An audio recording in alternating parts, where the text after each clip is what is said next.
오늘은 72번인데요. 하나의 성품이 일체의 성품에 두루 통한다. 또 하나의 법이 일체의 법을 두루 포함한다. 그랬습니다. 이 성품은 이제 불이법, 이제 하나여서 이 하나의 성품이어서 일체의 모든 것들, 이제 이 사람 저 사람, 뭐 사람의 성품이 따로 있고 또 이 사람 저 사람의 성품이 따로 있는 게 아니에요. 하나의 성품이 두루 통하는 거예요. 뭐 강아지, 고양이의 성품은 이제 짐승, 축생의 성품, 좀 인간에 비해서 좀 저열한 축생의 성품이고, 인간은 좀 사람의 좀 좋은 성품이다, 뭐 이렇게 생각하기 쉽잖아요.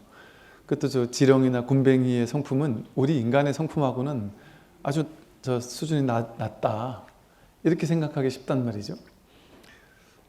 우리가 이제 이 분별 세계를 살 때는 이 현실 세계에서 만나는 사람들에 대해서도 우리도 모르는 사이에 은연중에 이 사람과 저 사람을 차별하고 분별하고 나누고 높다 낮다라는 게임에 빠져 있어요.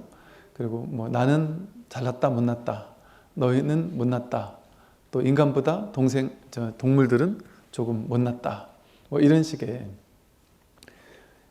분별하는 눈으로 보는 거죠. 이게 왜 그러냐면 이게 진실로 보는 것이 아니고, 진실을 모르니까 인연 따라 생겨나고 사라지는 껍데기만 보는 거죠.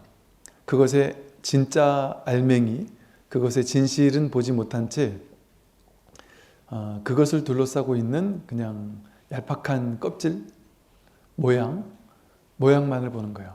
그 근본 뿌리를 보지 못하고. 우리 중생세간이 그렇게 모양을 보고 사는 세상이죠. 이 마음에서 모양이 다 드러났는데, 그 드러나 있는 이 바다 위에 인연 따라 파도가 치듯이 이 마음 위에서 전부 다 온갖 다양한 모양이 나타났는데, 모양만 보면서 살다 보니까, 모양만 차별하며 보면서 살다 보니까 이 모양의 근본 성품이 하나라는 사실을 모른단 말이에요. 다르지 않다라는 사실을. 근데 이 사실을 자각한다면 여기서 말하듯이 하나의 성품이 일체의 성품에 통한다. 일성원통 일체성이다. 이 하나의 성품이 우리 모두에게 두루 통해 있다. 이 사실을 자각한다면 우리가 만나는 모든 사람이 다 이 하나의 성품이죠. 다르지 않죠. 다른 사람이 아무도 없어요. 이 세상에 차별되는 사람이 아무도 없어요. 이 세상 나쁜 놈이란 나쁜 놈, 천하의 나쁜 놈도 이 마음, 이 한 성품이란 말이에요. 착한 일을 하는 사람도 이 하나의 성품이란 말이에요. 우리는 그 인연 따라 생겨나고 사라지는 그 모양, 그 사람의 모양, 그 사람의 행동, 그 사람의 업식, 뭐 그런 걸 보고 그 사람을 판단하지만 그거는 진실하지 않은 판단이었단 말이죠. 그러니까 우리가 너무나도 고질적으로 모양을 보고만 판단하는 습관이 딱 굳어져 있어서, 그러면 도대체 뭘 보고 판단합니까? 사람을 하는 짓을 보고 판단하지. 착한 일을 하면 좋은 사람, 나쁜 짓을 하면 나쁜 놈, 그렇게 판단을 잘 해야 좋은 거지, 훌륭한 거지, 이렇게만 생각한단 말이에요. 아무리 천하의 나쁜 놈도 이 세상의 역사 속에 수많은 범죄자라 할지라도 그들도 이 하나의 마음이고 하나의 부처 성품이고, 이렇다라는 얘기를 일반인들은 듣기 싫어해요. 일반 사람들은. 내가 좀 특별하고 싶어지거든요. 내가 복을 진 만큼 복을 받고 싶단 말이에요. 나는 저 나쁜 놈하고 똑같다는 소리 따위는 듣고 싶지 않단 말이에요. 우리 분별심이 그걸 원해요. 인과응보적인, 서로 다른 걸 원해요. 사람이 다 다르길 원해요. 그리고 그 가운데, 그 다른 사람 가운데 나는 조금 특별한 사람이 되기를 원해요. 이런 마음으로 공부를 해요. 이게 얼마나 아이러니해요. 같은데 같다라는 걸 공부하기 위한 의도가 내가 특별해지고 싶은 거예요. 내가 이 수행을 통해서, 깨달음을 통해서 나는 너희들하고는 급이 달라. 나는 부처야. 너희들 못 깨달았지? 나는 깨달았어. 이걸 내세우고 싶어서 마음 공부를 하는 사람도 있잖아요, 사실. 어떤 분이 솔직히 말하대요. 자기가 인생을 평생 살아보니까 내가 이기지 못하는 놈들은 죽어도 못 이기겠구나 싶더라는 거죠. 학교 다닐 때 공부로 죽어도 못 이기는 친구들은 억울하지만 어쩔 수 없구나 하고 포기를 했는데, 내가 사회 나가서라도 내가 이겨야 되겠다 했는데, 내가 아무리 돈을 벌어도 내가 벌 수 있는 돈에는 한계가 있는데, 이 몇십 배 이상을 버는 사람들을 보면서 너무 화가 나고 분노하는데 따라잡을 수가 없더라는 거예요. 직장에서 좀 잘 나가고 싶은데 이 잘 나가는 친구들은 딱 정해져 있고 내가 아무리 해도 따라갈 수가 없더라는 거죠. 그래서 이제는 내 자식에게 기대서 내 자식이라도 내가 잘 키워가지고 니네 자식보다 내 자식 더 잘 키우고 말 거다 하고 막 그냥 학원 보내고 별의별 짓을 다 했는데 자식도 나를 닮아가지고 내 정도 수준이란 말이죠. 그러니까 야, 내가 저 나쁜 놈들, 저 놈들을 이기는 것은 이 세상에서 불가능하구나라는 걸 깨닫고 막 자괴감을 느끼던 때 마음 공부를 만난 거예요. 야, 가만히 있어봐. 내가 죽어도 안 될 줄 알았는데 막판 뒤집기가 하나 있었구나. 내가 부처가 돼버리면 이놈들 다 내 발밑에 그냥 내가 깨달아버리면 이놈들은 돈만 많지 깨닫지 못했을 거 아니냐. 그래 내가 깨달아 죽기 살기로 깨달아보자. 그러면 저놈들 내 발 아래다가 탁 그냥 내가 우뚝 설 수 있겠다. 이런 마음으로 마음 공부를 시작했다. 이런 분도 있단 말이에요. 근데 그런 분이 그런 의도를 가지고 공부하면 공부가 안 되는 이유가 뭘까요? 이 공부를 하면 할수록 너가 특별하지 않다라는 얘기를 한단 말이에요. 특별할 너가 따로 없다. 너가 이겨야 될 대상도 따로 없다. 그러니까 내가 좀 뛰어나고 싶어서 이 공부를 시작했는데 그런 나를 빼앗아 간단 말이에요. 또 내가 좀 잘났어요. 잘난 사람일수록 더 이 공부가 싫어요. 나는 이 세상에서 우월한 사람인데 이 공부에서는 자꾸 평등하다고 얘기를 한단 말이에요. 나의 우월감이 그게 바로 너의 망상이라고 얘기를 한단 말이에요. 우월감이 센 사람일수록 망상이 센 거잖아요. 자기가 우월하다는 그 망상에 사로잡혀 있는 거잖아요. 그걸 깨지 못하면 이 공부는 한 발도 진척될 수가 없는 거죠. 그러니 처음에는 그런 마음을 가지고 이 공부를 시작하지만 공부를 하다 보면 정신을 차리는 거예요. 아, 이게 공부가 아니었구나. 내가 이 공부를 잘못 생각했구나. 이 공부를 해가지고 내가 뛰어나지거나 내가 특별해지거나 내가 모든 사람 위에 올라서는 그런 존재가 되고 나서 끝나는 공부가 아니었구나. 내가 뛰어난 걸 원했는데 나중에 알고 봤더니 뛰어난 사람이 없어요. 모두가 다 다르지 않아서 다 이 한 법이 마음법에 두루 통해가지고 내 성품이 일체 성품하고 다르지 않아서 그 누구도 차별하지 않고 그 누구도 우월감을 느끼지도 않고 열등감을 느끼지도 않고 그 어떤 존재도 높이 두거나 낮게 둘 이유가 없구나.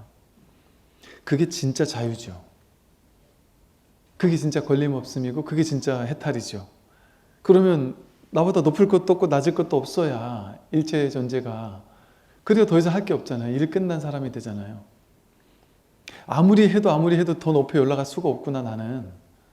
아무리 못해도 내가 낮아질 수도 없구나. 언제나 이 일이구나. 그러면 지금 끝난단 말이에요. 그냥 일에 마친 사람이 된단 말이죠. 무사인이 된단 말이죠. 할 일이 없어요. 뭔가 열심히 해야지만 내가 이 세상에서 살아남을 수 있는 게 아니었구나. 그렇다고 해서 게으른 사람이 되진 않아요. 재밌게 순수하게 열정 넘치게 산단 말이에요. 이 현실이라는 것은 여전히 계속되기 때문에 현실이라는 꿈은 꿈인 줄 알면서도 계속된단 말이에요. 그러니까 이 꿈속에서 살려면 나는 몸을 열심히 움직여야 돼요. 그러니까 게을러지지 않아요. 그러니까 부처님 초기 경전에 보면 방일하지 말고 힘써 정진하라는 얘기가 정말 많이 나오거든요. 방일하지 말고 게으르지 말고 힘써 정진해라 이런 말이 많이 나온단 말이에요. 근데 선에서는 할 게 아무것도 없다. 이제 이런 얘기가 나온단 말이에요. 이게 다르지 않은 말이에요. 부처님은 좀 우리 모든 사람들에게 다양한 근기의 사람들에게 그 근기에 맞춰서 적절한 대기설법, 방편설법을 다양하게 이렇게 설하신 분이셔요. 근데 이제 선불교를 보면 선불교는 좀 선의 스타일, 선사의 스타일이 이제 딱 공부할 사람만 뽑아가지고 제대로 공부할 근기가 있는 사람만 붙잡아 놓고 제대로 공부시키는, 그러니까 근기도 있는 사람들이란 말이죠. 그러니까 그냥 찌지부리한 이렇게 방편의 이야기를 싹 쓸어버린단 말이에요. 그것 정도는 쓸어버려도 되는 정도의 근기인 사람들이 모여 있고 그 사람들을 공부시키는 공부니까. 근데 부처님의 가르침은 저기 선사 스님들처럼 저기 산 중턱에 스님들끼리 모여가지고 스님들끼리 우리끼리 공부하고 우리끼리 깨닫는, 자급자족하면서 그런 그룹에서의 공부가 아니란 말이에요. 부처님 당시 법은. 부처님은 온 세상을 그냥 인도 전역을 걸으면서 모든 사람을 만났단 말이에요. 그들을 전부 다 온갖 다양한 괴로움이 있지 않겠어요? 그 모든 다양한 괴로움에 응해서 그들의 괴로움의 문제를 해결해 줬단 말이죠. 그러니까 다양한 방편을 쓰지 않을 수가 없어요. 그러니까 이 근본적인 이야기만 하기보다는 방편이 필요한 사람에게는 다양한 방편으로 법을 설하시는 자상함, 자비방편, 이게 자비심이죠. 자비심으로써 그들의 근기에 맞춘 방편을 썼던 거죠.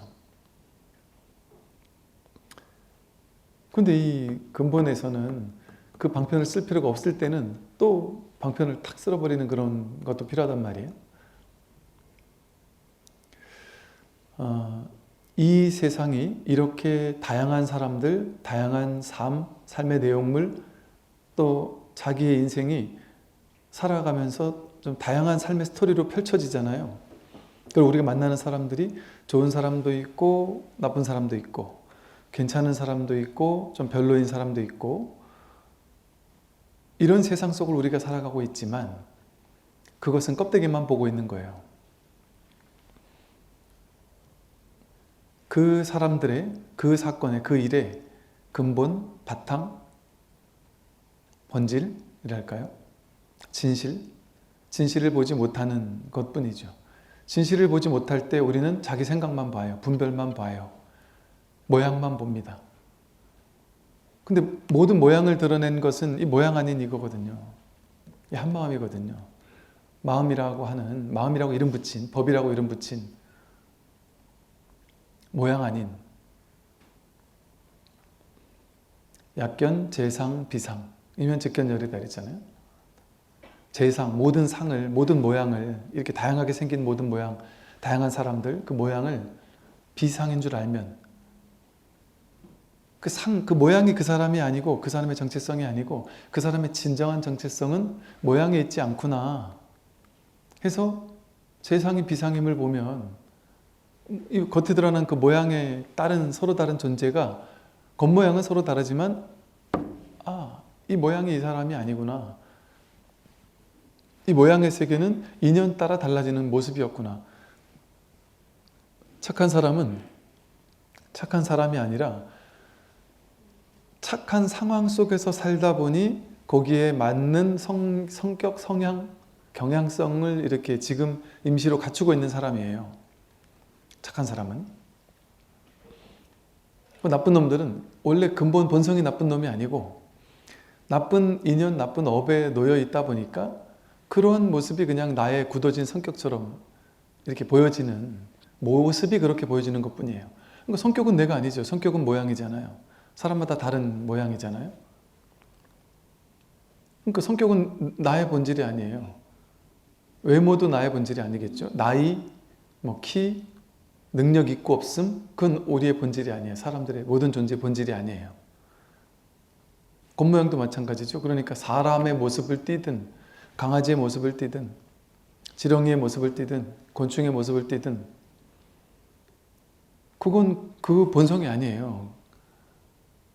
보통 본성이란 말을 우리가 이 분별된 세상을, 모양의 세계를 볼 때도 그거의 본성, 이런 식의 말을 쓰거든요. 야, 개는 개의 본성이 있지, 사람은 사람의 본성이 있다, 뭐 이런 식으로 쓴단 말이에요. 그거는 사실은 본성이라기보다는, 불교에서는 그것을 성과 상이라고 불러요. 이 성품은 우리가 이 육안으로 볼 수 없거든요. 법안으로 볼 수 있거든요. 성품은 볼 수 없는데 상은 볼 수 있단 말이에요. 성은 못 봐요. 상을 보지. 그러니까 상은 다 다르잖아요. 근데 서로 다른데 그 뭐 강아지면 강아지, 고양이 모양이, 짐승이면 짐승, 그들 뭉쳐진 그들의 어떤 본성이 따로 있다고 생각하는 거예요.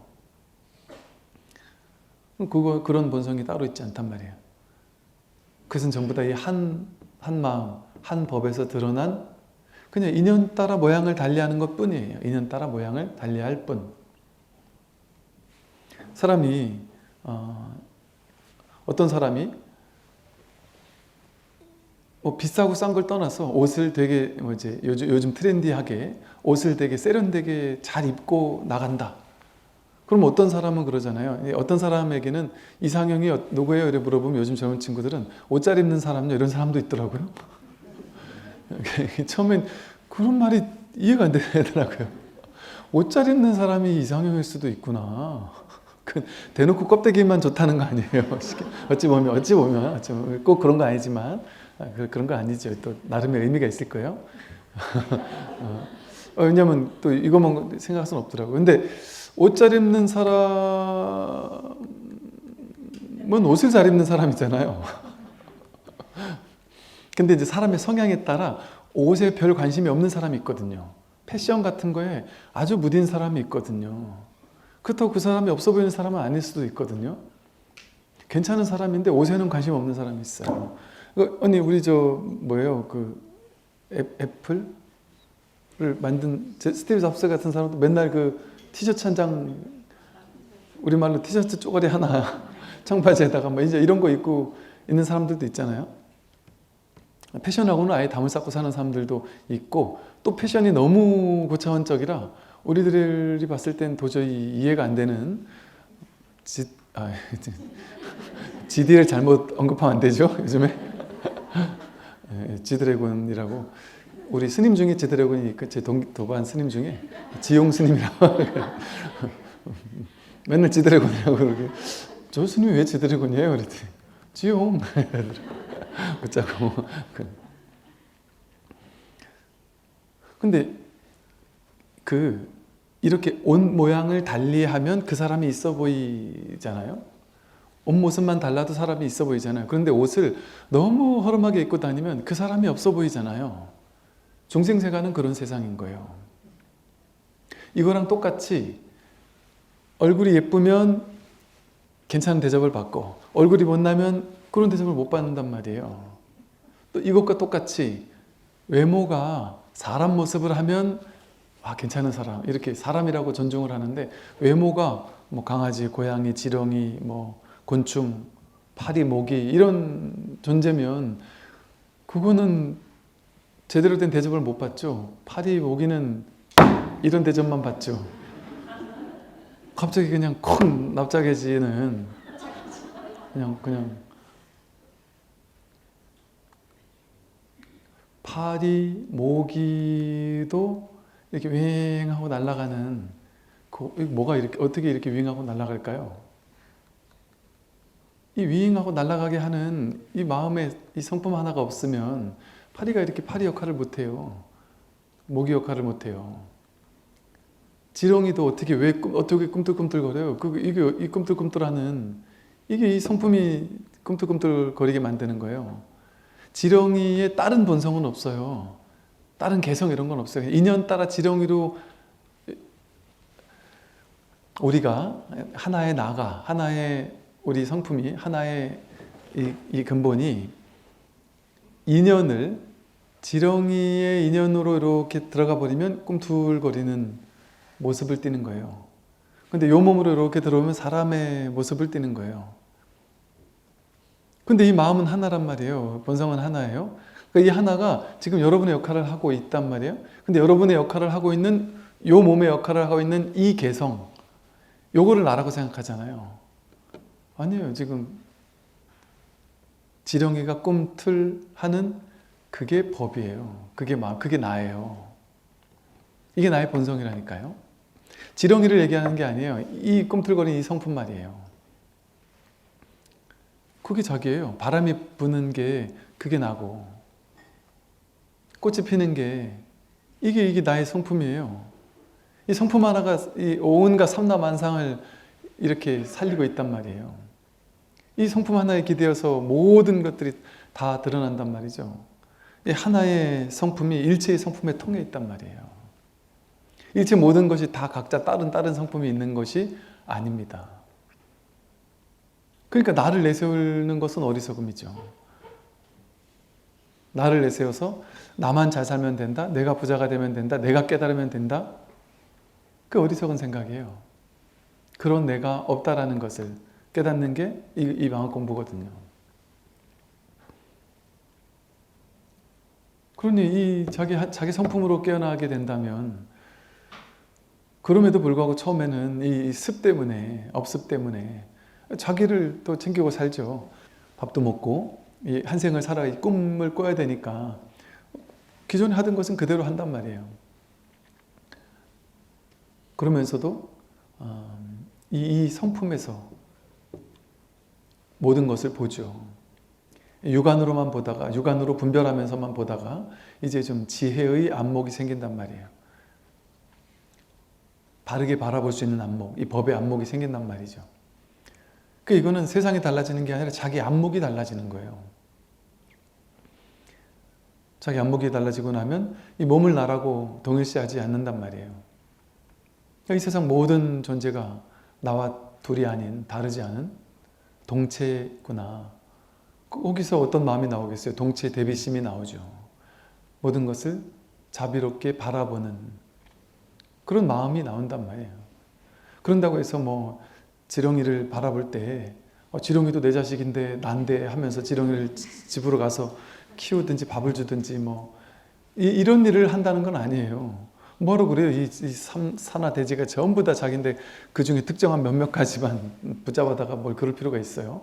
그럴 필요도 없어요. 이걸 거기 있으나 안에 있으나 밥을 주나 안 주나, 비를 맞나 안 맞나, 전부 다 이 법 하나에 있는데, 법 하나 일인데 이렇게 저렇게 할 일이 없죠. 통제할 일이 없죠. 세상을 이렇게 바꿔야 되고 저렇게 바꿔야 될 일이 없죠. 퍼즐 맞추기 게임이 아니죠, 세상이. 세상을 내 생각대로 껴 맞출 필요가 없어요. 없어져요. 모든 것이 어떤 모양을 띠더라도 전부 다 완전한 거예요. 어떤 모양을 띠더라도.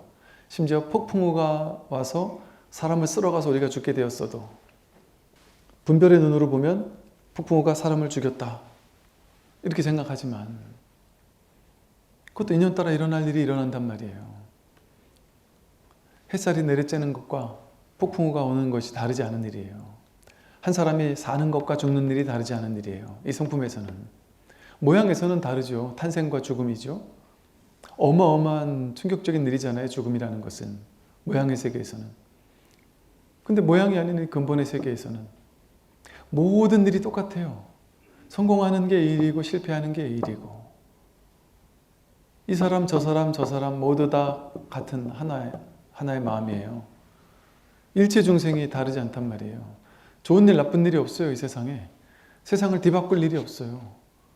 뭐가 좋고 나쁜 게 있어야 좋은 쪽으로 바꾸려고 했을 거 아니에요. 근데 이 하나로 평등한데 뭐를 어떻게 바꾸겠어요?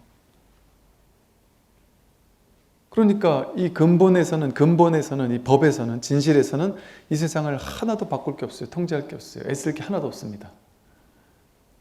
그러면 이제는 이 법을 뭐 어떻게 하려거나 그런 의도가 다 사라진단 말이에요. 그럼 이제 뭐만 남겠어요? 그냥 현실에 그냥 현실을 사는 거예요. 그냥 그 현실을 사는 거예요. 그냥 살 뿐이에요. 살 뿐. 잘 살아야 된다는 집착도 없고, 못 살면 안 된다는 괴로움도 없고, 저 사람보다 못 살았다 하는 서글픔도 없고, 그 주어진 인연 따라 사는데 그 모든 인연이 다 평등한 인연이니까, 내가 돈 없어서 가난한 집에서 저 시골에서 밭 일구면서 보잘것없는 일을 하면서 사는 일과 저 막 대기업 높은 자리에 올라가지고 연봉도 엄청 받고 차도 비싼 거 올리면서 운전기사 딸린 딱 곳에서 집도 비싼 집에서 맛있는 음식 먹으면서 사는 일이 똑같단 말이에요. 그 성품이 다르지 않단 말이에요. 그 사실을 평등하게 깨닫는다면 이 인생을 바꾸려고 애쓰겠습니까? 그러나 이 현실을 살기 때문에 무엇이든 꿈꿀 수 있어요. 오히려 꿈을 더 잘 꿀 수도 있어요. 더 쉽게 꿈을 꿀 수 있어요. 더 쉽게 그 꿈꾼 것을 저지를 수도 있어요. 더 쉽게 이 일도 하고 저 일도 하고 무슨 일이든 다 열정적으로 할 수도 있어요. 꿈인 줄 알고 꾸는 꿈은 무엇을 하더라도 힘이 들어가지 않아요. 유의 조작에 힘이 들어가지 않고 무의행에 하되 함이 없이 하는 게 되어서 남들이 보기에는 우리보다 훨씬 열심히 사는 사람처럼 보일 수도 있어요. 그러니까 전 세계 역사학자들이, 세계 역사학자들이 모여가지고 전 세계 1등 가는 위대한 사람 누구냐 했더니 부처님이래잖아요. 가장 열심히 산 사람이래요. 가장 활동력이 뛰어난 분이 부처님이래요. 인도 전역이 우리나라보다 수십 배, 수백 배 클 거 아니에요. 그 거기를 매 다니면서 법을 피셨단 말이에요. 그 더운 동네에서 먹을 것도 제대로 못 드시면서 이렇게 활동 반경이 넓게 무수히 많은 사람을 만난 사람이 있을까요? 어마무시한 활동가였단 말이에요. 부처님은 일을 해 마친 유일한 사람인데 가장 활동을 열심히 한 사람. 아이러니하지 않나요? 보통은 이 중생들이 활동을 많이 하잖아요. 유의 조작을 많이 하잖아요. 부처님은 무의법을 깨달으신 분이니까 활동할 게 없단 말이에요. 일을 다 해 마친 사람이란 말이에요. 근데 그 자리에서, 이 성품의 자리에서 일을 하니까 무슨 일이든 다 하는데도 하되 하는 바가 없이 하니까 에너지 낭비가 없어요. 열정이 넘친단 말이에요. 순수한 열정이. 근데도 에너지 낭비가 없어요. 마치 애기들처럼 놀 때 그냥 별 재밌는 거 없어도 막 신나게 놀잖아요. 뭐 그냥 별거 아닌 거에 꽂히면 막 너무너무 재밌게 논단 말이에요. 고양이가, 애기 고양이들은 보면은 아무것도 아닌 공 하나 가지고 그냥 하루 종일 논단 말이에요. 근데 이게 이제 성인 고양이가 되면은 이제 별 재미없게 놀아요. 애기들은 그냥 막 그냥 그러잖아요. 그러고 나서 그 신나게 100% 논단 말이에요. 아무것도 아닌 거 가지고. 그러다가 잘 때가 되면 그냥 나가 떨어져 가지고 집어가든 뭘 그냥 완전 자버려요. 그냥 완전 자버리고 먹을 땐 또 완전 그냥 온전히 먹어버리고. 그러니까 에너지가 항상, 그러니까 어른들이 애엄마들이 아기가 감당이 안 되는 게 당연해요. 애엄마는 분별의 눈으로 살잖아요. 이건 좋고 저건 나쁘고, 얘야 이건 맛있으니까 잘 먹고 저건 맛없으니까 먹지 마. 이 놀이는 좋으니까 하고 이 놀이는 나쁘니까 하지 마. 그 분별의 눈으로 하니까, 야 지금은 좀 덜 놀아. 나중에 더 재밌는 거 하면 그때 놀아. 그러니까 100%가 안 된단 말이에요. 자기 생각 가지고 사니까 힘든 거예요. 그 유의 조작의 행을 하고 있는 엄마가 무의행으로 살고 있는 자식이 감당이 되겠어요? 하루 종일 뛰어놀아도 그냥 잠깐 한 10분 쓰러져 가지고 시체처럼 자고 나서 일어나면 또 100% 풀충전해 가지고 하루 종일 또 뛰어노는데, 그 엄마 아빠는 감당이 안 되는 거예요. 엄마 아빠는 항상 10분 놀면은 떨어져 가지고 누워가지고 애기처럼 누워서 10분 뛰어놀고 나서 누워가지고 애기처럼 그냥 확 자는 것도 아니에요. 아이고 죽겠다 하면서 쓰러져 가지고 또 핸드폰 보고 있단 말이에요. 좀 쉬자 하고. 이 비유처럼 우리가 유의 조작을 했을 때는 아무리 죽어라고 노력하고 애쓰고 해도 성공하는 게 쉽지가 않아요. 성공 안 돼요. 유의 조작을 100% 죽어라고 해도 1년, 2년, 5년, 10년을 죽어라고 애써도 안 되는 건 죽어도 안 된다니까요. 제가 예전에 상담했던 사람 중에 10년째 고시 준비하는 사람을 봤다니까요. 10년째 고시 준비하는데도 안 돼요. 제가 이거 10년이면 좀 과한 것 같은데, 저는 이 끈질김 하나 안고 지금까지 살아왔는데 10번 맞아 떨어지면 11번 도전해야 될까요? 그만둬야 될까요?를 물어보더라고요. 그래서 아니 당연히 그만둬야 되지 않을까요? 벌써 한 서너 번 하고 나서 한 네 번째 하고 안 되면 그만둬야지 정도를 했어야지, 벌써 10번까지 온 것 자체가 지금 너무 심하게 왔다. 올해 어차피 시작한 거니까 최대한 해보고 올해 안 되면 깔끔하게 그만두세요. 이랬더니 너무 충격을 이런 얘기 한 사람 처음 봤다고. 그 물어봤더니 그 주변에서 그 사람 상처받을까 봐 차마 그 얘기를 못 해줬던 거예요. 그리고 너 대단하다. 야, 이렇게 끝까지 도전하는 게 참 대단하다. 이런 얘기만 해줬고, 야, 안 되면 포기할 줄도 알아야지라는 말을 아무도 안 했던 거예요. 어떻게 그럴 수가 있나 몰라요? 이렇게 이 세상은 자기가 애쓰려고 하면 애쓰려고 할수록 더 힘들어지는 곳이에요. 그걸 자승자박이라 해요. 자기 스스로 자기를 묶어요. 자기 생각으로. 이래야 된다 저래야 된다라는 그 의식으로 자기를 묶어가지고 그걸 향해 나아가기 위해서 애쓰는 노력을 하느라고 안 될 건데 애쓴단 말이에요. 여러분들이 이제 어르신이니까 어른이 됐으니까 애들이 뭐 할 때 보면 야 저건 안 되겠다 하는 게 딱 보이잖아요. 애가 반에서 맨날 30등 했는데 갑자기 1등 하겠다고 하면 아 저거 안 되겠구나 딱 보면 보이잖아요. 견적이 나오잖아요. 그리고 자기는 막 그 여자친구가 좋아 죽겠대요. 좀만 더 하면 꼬실 수 있겠대요. 근데 딱 보니까 야 쟤는 너한테 마음이 없는데 마음이 없다고 얘기하면 상처받을까 봐 얘기도 못 하잖아요. 딱 보면 보인단 말이에요. 근데 애들은 안 보이죠. 묶여 있을 때는 안 보이는 거예요. 근데 똑같아요. 우리들 어른들이 어떤 직업에 어떤 진급에 뭐 돈에 아니 요즘 보면요 수많은 사람들이 직장 그만두고 제2의 인생을 살 때 은퇴하고 나서 무수히 많은 사람들이 커피숍, 식당을 그렇게 많이 한대요. 만만한 게 커피숍, 식당이잖아요. 음식에 조금 관심 있는 사람은 식당, 이것저것 아무것도 관심이 없다 그러면 커피숍. 그런데 그냥 우리가 길을 걸어 다니다가도 보이잖아요. 아 저기다가 커피숍 해서 될까 싶은 데는 어지간히 안 되잖아요 또.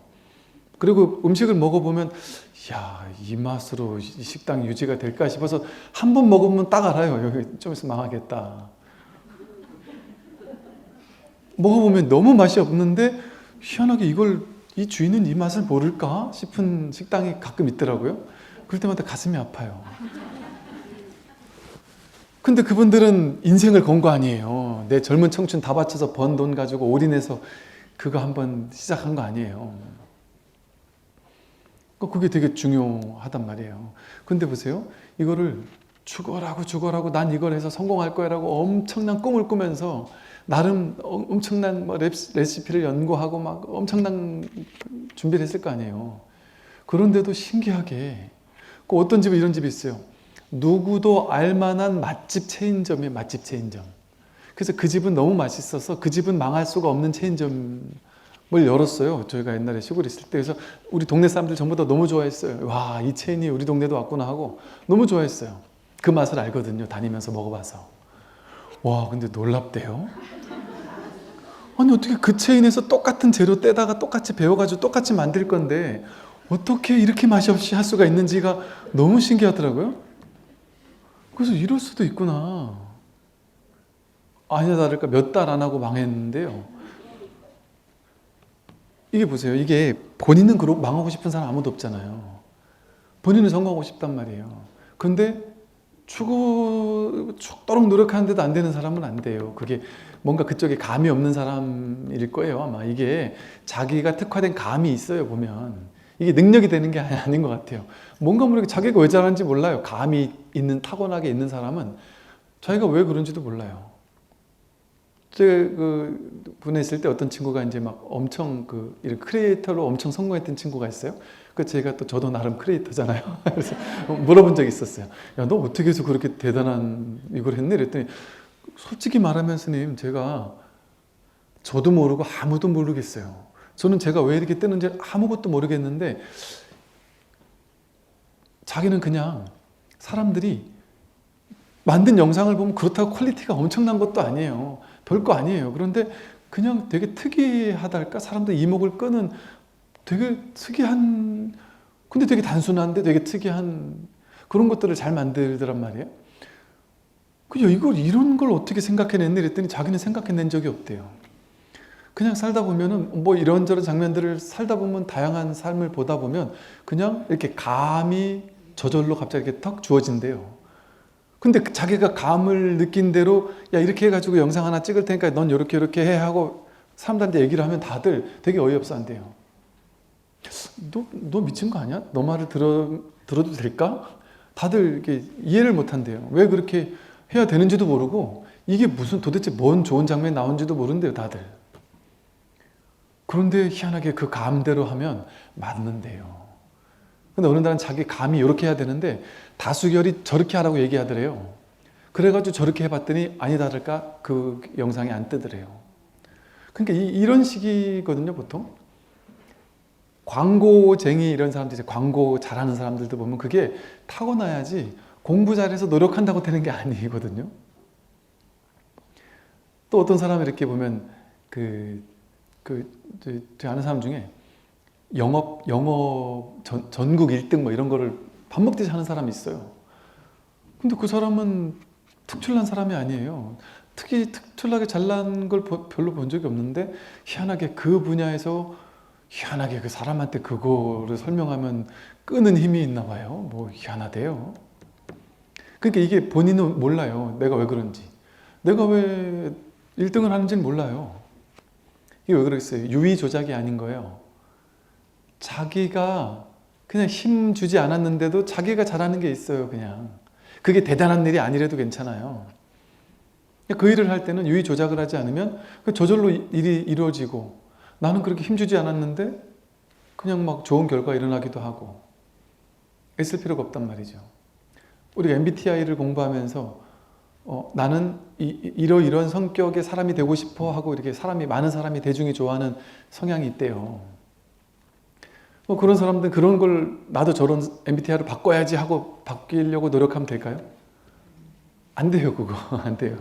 죽어도 안 돼요. 그냥 자기 쪼대로 살아야 돼요. 자기 MBTI가 안 좋아도, MBTI가 좀 인기 없는 MBTI가 있대요. 대중들한테 인기 없는, 아니면 이성들한테 인기 없는 MBTI가 있대요. 근데 그런 사람이라면 일단 선을 긋는다는 거죠. 그런데 전혀 다 그렇지 않아요. 아주 안 좋은 MBTI 모양인데도 만나보면 거기도 또 이 레벨이 다 달라요. 또 성향이 다 달라요. 이 사람은 이런 성향인데 되게 유연하네. 뭐 되게 다양한 이런 성향들이 있거든요. 근데 그것을 어떤 하나를 내가 가지려고 하고 내가 저렇게 되려고 하고 나도 저런 사람이 될 거야. 나도 저 멋있는 사람을 보고 나도 저 사람 같이 살 거야. 이렇게 하면 이제 무승자학으로 자기를 꼬는 거예요. 자기를 유의 조작의 세계로, 괴로움의 세계로 밀어붙이는 거예요. 그래 되면은 남들처럼 닮으려고 애쓰는 거, 그게 제일 힘든 일이거든요. 안 되거든요. 내 MBTI 바뀌려고 그런다고 안 바뀌어요. 자기 타고난 성품이 있어서, 타고난 그 성격적 경향성이 있어가지고. 물론 그것도 바뀌려고 하면 바뀔 수 있지만 자연스럽게 바뀌어지는 게 좋은 거지, 억지로 바뀌려고 해가지고 하면 그 단시간에 되는 게 아니에요. 인연을 거스르는 일이기 때문에 쉽지가 않아요. 그래서 그냥 턱 내맡기고 살면 가장 자기답게, 법정 스님께서 그랬잖아요. 나는 부처님답게 살기를 원하지 않는다. 나는 그냥 가장 나답게 살고 싶다. 그러면 세상에 법정 스님 같은 스님만 있으면 불교가 망하지 않을까요? 법정 스님 같은 스님 있으면 안 되죠. 당연히 스님들이 법정 스님처럼 다 산에 가서 어디 도시에 보이지도 않으면 큰일 나죠. 그러니까 법정 스님답게 사셔야 되는 거예요. 분인 거예요. 그게 자연스러운 거예요. 얼마나 아름다워요. 그분은 거기 계시는 것으로서 역할을 하는 거예요.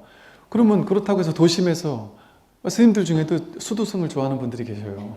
나는 수도를 못 떠나겠다고. 서울의 이 매연 속에 살아야 좋다고 하면서, 그게 수도승 아니냐면서. 그 서울에서 내 사람들 만나고 막 신도님들하고 같이 어울리고 이런 걸 너무 좋아하는 스님들이 계세요. 그분들이 희한하게, 우리들은 이렇게 신도님들하고 이렇게 오래 이야기 많이 나누고 그러면 이게 좀 이렇게 좀 힘도 들고, 아이 성향들은 혼자 조용히 있을 때 힘이 더 좋거든요. 근데 어떤 스님들은요 정말 특이해요. 하루 종일 신도님들하고, 제가 어느 절에 이제 주지로 갔는데 그 전 주지 스님이 제 성향을 아는 분이거든요. 전 주지 스님 저랑 완전 다른, 사람들과 만나는 걸 너무 좋아하는 분이에요. 저보고 그러더라고요. 스님, 여기 힘들 텐데, 야, 참. 알아서 스님, 알아서 잘 사세요. 이러면서 그냥 얘기를 하더라고요. 왜 그러냐 했더니, 저는 아침부터 저녁 때까지 신도님들을 만나고 살았대요. 그래서 아침 예불 끝나면 아침 예불한 사람하고 같이 한 2-3시간 앉아 차를 마신대요. 그분들 밥 먹으러 갈라고 회사 가야 된다고 빨리 간다면 좀만 앉아, 나중에 좋은 차를 꺼내서 못 가게 잡고, 사시불공 끝나면 또 밥 먹기 전까지 또 밥 먹이고 나서 또 앉아가지고 또 차 드실 분들 오시라고 차 먹으러 안 오면 서운해하고. 그러면 그냥 하루 종일 차를 마시는 거예요. 그래서 이분들이 안 가는 거예요, 당연하게. 그래서 제가 이제 법회 끝나고 밥 먹고 나서 차 마시는 게 첫 법회 끝나고 차를 마시는데 지금쯤이면 가야 되는데 갈 기미가 안 보이더라고요. 그래서 제가 나중에 화장실 가서 그 스님한테, 스님, 이분들은 왜 2-3시간 지나도 안 가는 거예요? 그랬지. 제가 알아서 조치를 취해 놓겠습니다. 그러더라고요. 예, 성향이 그렇게 막 하루 종일 떠드는데도 좋아하는 거예요. 그러고 나서 하루 종일 떠드느라고 이제 기운이 빠지는데, 스님 좀 내일 만나서 좀 세부적인 얘기 다시 하죠. 이런 분들이 있어요. 그런 분들은 그게 자기 특화된 일을 하면 된단 말이에요. 자기답게, 자기다운 방식으로 하면 되죠. 그게 자기답게 사는 거예요. 그렇게 자기답게 사는 건 어떻게 하는 거예요? 배울 필요가 없죠. 타고난 거잖아요. 자기 본래 살림살이잖아요. 주어진 거잖아요, 자기에게. 자기답게 사는 게 전 세계 1등 누굴까요? 자기예요. 힘쓸 필요가 없어요. 근데 우리가 힘든 일은 뭐예요? 자기답게 사는 걸 부끄러워하거나, 남들과 비교해서 난 이거 내 성격 마음에 안 들어, 내가 하는 방식이 마음에 안 들어, 나도 저 사람 같이 되고 싶어, 나도 저런 일을 하고 싶어, 나도 저렇게 되고 싶어. 그렇게 생각하는 순간 지옥으로 가요. 그렇게 안 된단 말이에요, 우리는. 그걸 닮으려고 하고 애쓰는 순간에, 유의 조작하려고 하는 순간에 지금의 내가 마음에 안 드는 거 투성이에요. 불평불만 투성이고, 내가 못난 것 같고, 내가 능력 없는 것 같고, 이런 느낌이 든단 말이죠. 그런데 자연을 보세요. 발 아래 이름 모를 푸른 풀대로 완전한 역할을 해요. 이놈의 잡초라고 우리가 이름 부르는 그 풀들은요, 차로 아무리 왔다 갔다 하고 밟고 또 밟고 해도 죽지 않고 계속 거기서 그 땅을 살려주는 친구들이 있어요. 그 끈질긴 생명력으로. 근데 화려하고 아름다운 꽃들은요, 한 번 발로 확 밟아버리면 바로 죽어버리기도 하거든요. 사람의 손이 막 가야지만 겨우겨우 그 화려한 꽃을 한 번 피우기도 하고. 저마다의 역할이 있어요. 끈질긴 생명력으로 그냥 있는 듯 없는 듯 하는 것도 필요하고, 모두가 다 필요하단 말이에요. 자연 생태계에 사자 같은 호랑이 같은 존재만 있으면 되겠습니까? 동물을 뜯어먹는 짐승도 있어야 되지만 풀을 뜯어먹는 애들도 있고, 모든 존재가 다 완전한 역할을 하고 있잖아요. 그게 정상이에요. 그게 아무 문제 없는 삶이잖아요. 자연은 아무 문제가 없잖아요.